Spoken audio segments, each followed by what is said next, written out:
আপনি কি হেলেন নাকি বনলতা সেন? উনি যখন শুনলাম যে আমি জীবন দাস করবো, আমি 2-3 সেকেন্ডের জন্য আসলে ব্ল্যাঙ্ক ছিলাম। বলি যে এটা তো অবশ্যই রিস্কি তো বটে, এটা তো ভীষণ চাপ। এখন আমি তো সেই চাপটা নিতেও চাই আসলে। এই পৃথিবী একবার পায় তারে।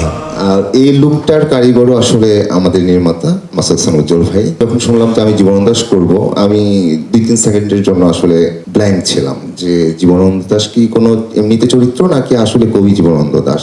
তখন উনি বললেন যে আমি কবি জীবনানন্দ দাস। উনি বললো যে হ্যাঁ, এমনি তো জানতাম যে উনি বনলতা সেন বানাতে যাচ্ছেন, এখানে জীবনানন্দ দাস তো একজনই হওয়ার কথা, ভীষণ খাওয়ার মতো আর কি। তো তারপর ভাবলাম যে কিভাবে কি করব।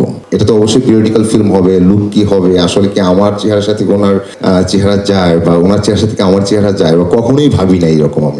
আমি একটা অন্য চরিত্রের জন্য আসলে রিহার্সাল অডিশন দিতে গিয়েছিলাম আর কি। তো ওটা দেওয়ার পর একটা ভাই সিকোয়েন্স দিলেন, আমি বললাম ভাই এটা যদি আগে পরে একটু দিতেন, একদম অন্ধকারে ঢিল মারার মতো মনে হচ্ছে, আগে পরে কিচ্ছু জানি না, এই কয়েকটা সংলাপে আসলে এই চরিত্রটা কেমন কি করে বুঝবো। ভাই বলে যেটা তুমি দেখতেছো এটাই করে যাও, তারপর এটা আমি বুঝে নিব, তুমি অন্ধকারে ঢিলি ছুড়ে যাও, হ্যাঁ আমাকে একটু বুঝতে দাও, বুঝে নেব। তো তারপর আবার একবার ডাকলেন, আবার অডিশন দিলাম। তার অনেকদিন পর ভাই বললেন যে তুমি জীবনানন্দ দাশ করবা। তখন তো আসলে আকাশ থেকে পড়ার মতো অবস্থা, যে কি করে আমাকে উনি ভাবলেন এরকম। তো তারপর লুকের ব্যাপারটা চলে আসলো। আমরা লুকে ভাই বলছিলেন যে সিলিকন দিয়ে কিছু একটা করা হবে, কারণ উনি স্কেচ আঁকতেছিলেন আর বলতেছিলেন যে তোমারটা প্রায় চলে আসছে, এখানে এতটুকু বাড়তে হবে, ওইখানে এতটুকু কমতে হবে, এখানে তো ওনার এরকম, যেহেতু উনি আঁকছেন তো একে তো মিলিয়ে ফেলছেন আসলে, বাট আমার তো মিলতে হবে। তো উনি বলছেন যে সিলিকনের কিছু কি যেন বানাবেন, এগুলো দিবেন।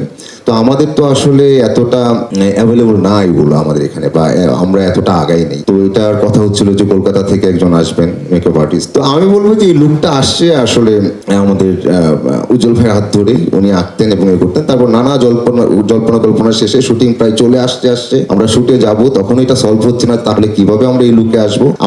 আমি চুল ফেলে দিলাম, একটা জায়গায় একটু রিচ করা, বাট বাকিটা তো একদম ব্ল্যাঙ্ক মনে হচ্ছে যে কিভাবে কি করব। তারপর আমরা একটা আইডিয়া পেলাম, সেই আইডিয়া দিয়ে আসলে এটা সলভ হলো আর কি। ওই চ্যালেঞ্জটা অ্যাকসেপ্ট করতে চাই এবং আমি সেই চেষ্টাটা করতে চাই। আর একটা ব্যাপার হচ্ছে স্রেফ এই লোভ তো আমার থাকবে না কেন যে আমি জীবনানন্দ দাশ করবো, এটা হয়তো বলি নাই, আমি পেয়ে গেছি, মানে এটা হচ্ছে কি যেন মেঘনা চেতির বৃষ্টির মতো, বাট এটাকে আমি এতটা হালকাভাবে নেই নাই। আমি চেষ্টা করে গেছি। এটা হতে পারে যে আমার সামর্থ্য কম, আমার ভাবনার জায়গায় আরো বেশি যদি আমি উজ্জ্বল ভাইয়ের মতো গবেষণা করতে পারতাম, এটা আরো অনেক জায়গায় যেত। বাট উজ্জ্বল ভাই হ্যাপি।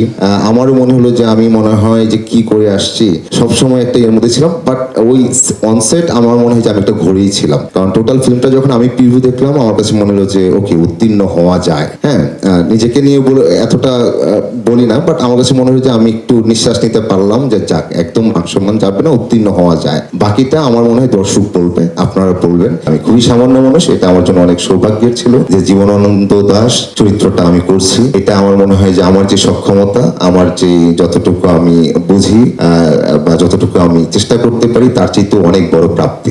বনলতা সেন কবিতা তো আমরা সবাই পড়েছি, তো পড়ার পর এক ধরনের কল্পনা ছিল যে একজন মানুষের কল্পনা শক্তি কত প্রখর হতে পারে। তো জীবনানন্দ দাশের সকল কবিতাই আসলে এরকম, এত উপমা, এত বর্ণনা প্রথম দিকে বুঝতাম না। তো যখন বোঝা শুরু করলাম, তখন ওনাকে আসলে একটা মানে বিশ্ব হিসাবেই আসলে ভাবতে শুরু করা, এবং মানে ঠিক ওনাকে পরিষ্কার করে ভাবতে পারি এরকম না, নানা সময় নানা রকম, এবং ওইটাই একরকম বিষয় আর কি, যে একজন মানুষ। পরবর্তীতে যখন ওনার লাইফস্টাইল সম্পর্কে জানলাম, ওনার জীবনী জানলাম কিছুটা, তো তখন মনে হতো যে এরকম পরিস্থিতিতে এত সুন্দরের মানে লেখা এবং এত গভীর লেখা একজন মানুষ আসলে কোন শক্তি নিয়ে লিখেন আর কি।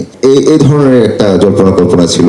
আর কবিতা পড়ে ভাবতাম, এক ধরনের চর্চা হচ্ছিল কবিতা পড়ে। তো সেখান থেকে নানা রকম কল্পনা ছিল। সেটা আমাদের স্ক্রিপ্টে যখন আসলাম, যে স্ক্রিপ্ট পড়ার পর এক ধরনের ওনার প্রতি ধারণা হওয়া, এবং সেটাকে ভেঙে বুঝিয়ে দিলেন আমাদের উজ্জ্বল ভাই। এবং ওনার জীবনী অনেকটাই জানতাম না, সেই জায়গা থেকে ওনার আসলে একটা বিশাল জার্নি যে ওনার লাইফের, সেই সম্পর্কে উনি জানালেন, এবং কোন কবিতাটা কখন আসলো, কিভাবে আসলো, তখন ওনার সামাজিক পরিস্থিতি কি, বন্ধু মহলে বা লেখক মহলে ওনার অবস্থান কি, এবং কি সংগ্রামের ভিতর দিয়ে যাচ্ছেন। তো এই সব কিছু মিলে আসলে একভাবে ওনাকে আমি চিন্তা করা এবং রিলেট করে আসলে চেষ্টা করা